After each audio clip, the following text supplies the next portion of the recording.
Hi all, Stephen from Alcohol Free Lifestyle. I just want to go through the consequences of a lifetime of drinking because when you're young, you never think about getting older or older. And I started drinking mid-teens, 14, 15. I never really thought about any medical issues. You don't when you're young, do you? And you don't expect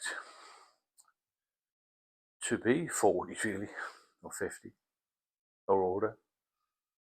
When you're young, you know it's going to happen, but you don't really think about it very much. So, as a lot of my friends did, we drank a few drinks now and again. Wasn't a problem. Wasn't a problem in my 20s either.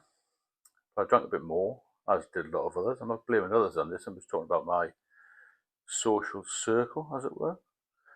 Um, then I started to feel, at times, quite hungover. Other people have said they didn't have hangovers, but I used to suffer quite bad with hangover. But I did enjoy drinking.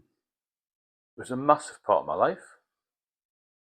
It was good for anxiety. Not that I had a lot, but you feel a bit of a buzz, don't you, when you're young? You feel it relaxes you. Everything you go to, every event you go to, there's a drink involved, isn't there?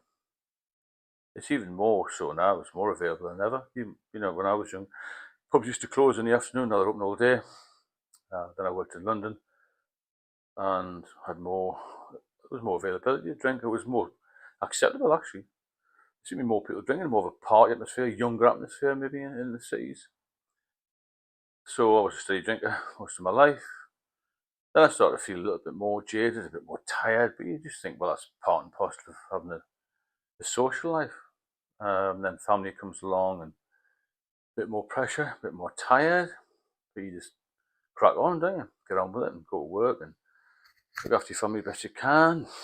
Then get through the domestics of it all, and then it becomes just a habit again. A few drinks, got the odd meal, a few more drinks, and so it goes on. Then you never think about any medical issues. You just go to the pub and think, oh, well, so, I'm taking a bit too much. I'll be fine. I'll feel fine. Then when you get to 40, you get these medical tests, well-manned clinics, that sort of thing. And so your blood's fine. You need to lose a bit of weight. Maybe go to the gym, get that off. Every year the blood test's fine. And you suddenly creeps up on you, then you maybe retire. I did reasonably early. I drank a bit more, and a bit more, and a bit more, and a bit more, and a bit more. I was still getting blood tests every year. No diabetes, no issues with the blood. Everything's fine. Got to maybe 10 years ago, 12 years ago, feeling a bit rough with it all. Tried to stop a few times. Did so for a number of years, then relapsed again. I was feeling so ill, with not ill, but hungover, and I just wanted to change. I wanted to get myself fit, and I did for a few years, and then went back on it. A few more relapses, tried to get off of medication, and then 7, 8 years ago, started to feel really quite not too well, but still struggling on. Anyway, 5 years ago, I was taken to hospital until I had serious alcoholism problems with the liver and my body in general, basically, very malnourished, all this sort of thing. Found out I had two major issues, which were a ascites fluid caused by a protein which can't be dealt with by the liver, because when the liver's struggling, it can't deal with this protein. And I also had this spontaneous bacterial peritonitis. The two of those can be fatal.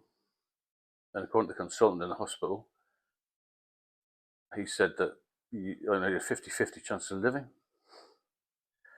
So all these blood tests never showed any of this up. It was more or less until it was just about too late that I started to get symptoms.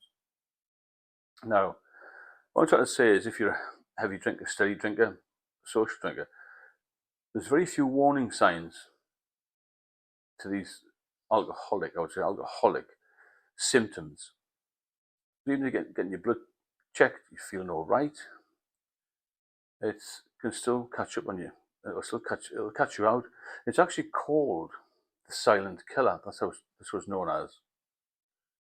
Because a lot of people have issues they don't know about, with no symptoms. Another thing it causes, drinking too much, it causes a lot of high blood pressure issues, strokes and heart attacks, pancreatitis. There's numerous things happen to you. But my point I'm getting here is 5 years ago I was on death's door, and with good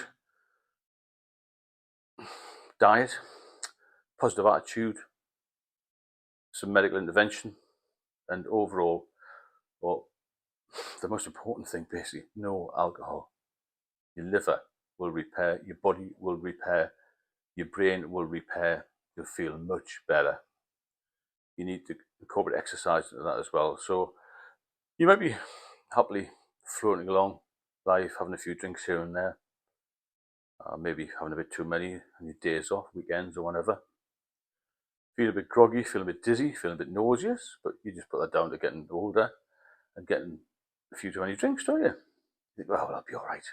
I'm fine. I've been to the doctors, my blood pressure's all right, a little bit high, but lost a bit of weight, the blood's coming back all right, I'm a diabetic. There's all sorts going on inside your body if you're drinking too much. There's so many other things. The body's a finely tuned machine, as we all know, and it will hit you like a train. So it's a bit of pre-warning, really.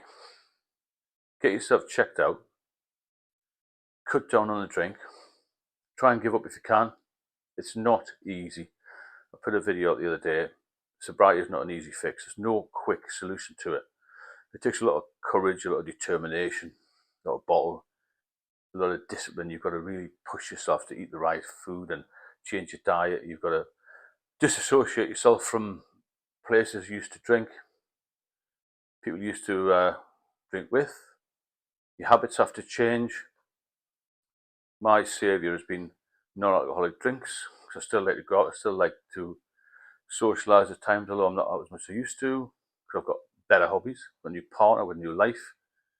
Go to the gym now, try to keep healthy, great diet, learn to cook a bit more, out and about a bit more. Replace the pub with something more healthy. So it'll be better for your mental health. Your anxiety will disappear. If you're one of these depressive types, that'll leave, because alcohol is a depressant drug, isn't it?